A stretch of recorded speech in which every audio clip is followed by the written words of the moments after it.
Hello है, स्वागत है आपका निशान स्मार्ट क्लासेस में। आज हम बात करने वाले हैं फिजिक्स 12th क्लास NCERT। तो आप जैसे कि जानते हैं कि एग्ज़ाम बहुत ही पास आ चुके हैं। तो कहने का मीन्स ये है कि आज मैं आपको चैप्टर 1 फिजिक्स NCERT में इम्पोर्टेंट टॉपिक बताऊंगा। आपको केवल उन्हीं टॉपिक को पढ़ के आप बहुत ही अच्छे मार्क्स लेके आ सकते हैं। चलिए मैं वीडियो को स्टार्ट करता हूँ। चैप्टर 1, तो इसमें पहला टॉपिक है वैद्युत आवेश। तो वैद्युत आवेश क्या होता है, इस चीज के बारे में आपको जानकारी रखना पड़ेगा और इससे पूरा समझना पड़ेगा ताकि अगर आ जाए एग्जाम में तो आप कर सकें। सेकंड टॉपिक की बात करूंगी। सेकंड टॉपिक होगा आवेश संरक्षण का नियम।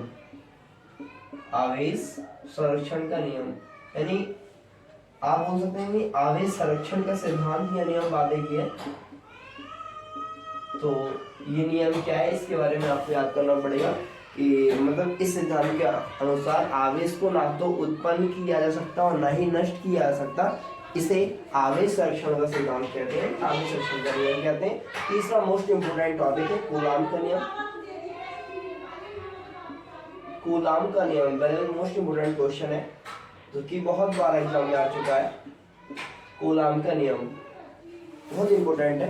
तो ये आप इस प्रकार से समझ सकते हैं कि जब दो बिंदु आवेशों के मध्य लगने वाला आकर्षण में प्रतिकर्षण बल उन दोनों बिंदु आवेशों के गुणनफल के अनुक्रमानुपाती एवं उनकी बीच की दूरी के वर्ग के व्युत्क्रमानुपाती होता है। तो आप इसे भी आपको याद करना पड़ेगा।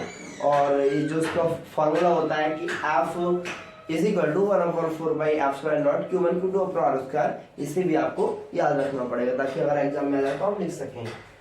अगर बात करूं फोर्थ टॉपिक की, तो फोर्थ है वैद्युत बल रेखाएं।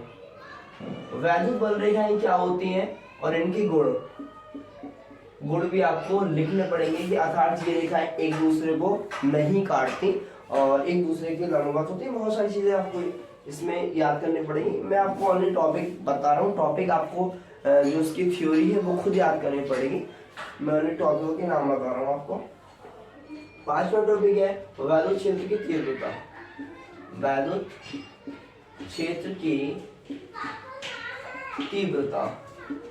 सिक्स टॉपिक की बात करूं मैं। सिक्स टॉपिक है आवेशों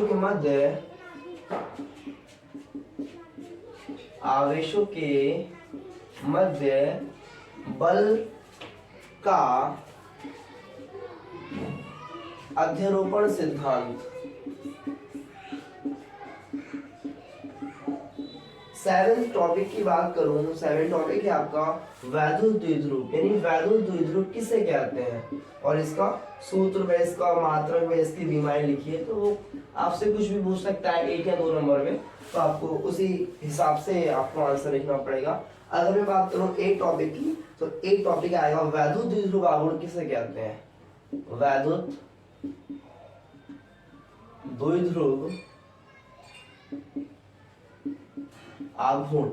9वां टॉपिक आपका होगा अक्षय स्थिति। जैसे कि आप जानते हैं अक्षय और निरक्षीय स्थिति में से एक स्थिति 110% आती है। तो आपको दोनों ही बहुत ही अच्छे से याद रखनी है ताकि अगर एग्जाम में आ जाए तो आप ये छोड़ के ना आए। बहुत ज्यादा आ चुकी है एग्जाम में, ज्यादातर पूछी आती है। अक्षय और निरक्षीय स्थिति का व्यंजक स्थापित कीजिए, अर्थात सूत्र को सत्यापित कीजिए। नेक्स्ट क्वेश्चन है आपका वैद्युत फ्लक्स। फाई किसे कहते हैं, फाई बोलते हैं वैद्युत फ्लक्स को। Phi is equal to EDA cos theta, जहां E क्या वैद्युत क्षेत्र की तीव्रता। ठीक है, तो ये आपको सूत्र सही लिखना पड़ेगा। 12 क्वेश्चन की बात करूं गॉस की प्रमेय, बहुत ज्यादा मोस्ट इंपोर्टेंट क्वेश्चन गॉस की प्रमेय। तो आपको ये पूरी सिद्ध करनी पड़ेगी। गॉस की प्रमेय का फॉर्मूला क्या होता है, तो इसका फॉर्मूला होता है phi E is equal to Q upon epsilon naught. तो ये आपको पूरा सिद्ध करना पड़ेगा, मतलब सत्यापित करना है गॉस की प्रमेय। और इसका नियम भी आता है, अगर वो आपसे नियम पूछता है तो आप नियम में लिख सकते हैं। आप इसी फॉर्मूले से डेफिनेशन बना सकते हैं, मतलब इसका नियम भी बना सकते हैं। तो ये 12 टॉपिक थे चैप्टर 1 में मोस्ट इंपोर्टेंट टॉपिक अगर आता है तो इसी के अंदर से आएगा, बाहर से ज़्यादा नहीं आने का। तो ये आपको सभी टॉपिक बहुत ही सावधानी के साथ में याद करने हैं, सभी चीज़, ताकि अगर एग्जाम में आ जाए तो आप छोड़ के ना आए। ठीक है, अब चैप्टर 1 में बस इतना ही। तो इसी में से अगर चाहे शॉर्ट आए या दीर्घ आए तो वो इसी के अंदर से आएगा, मतलब इससे अलग से नहीं आएगा। और चैप्टर 2 मैं नेक्स्ट वीडियो में दूंगा। Okay, thanks for watching.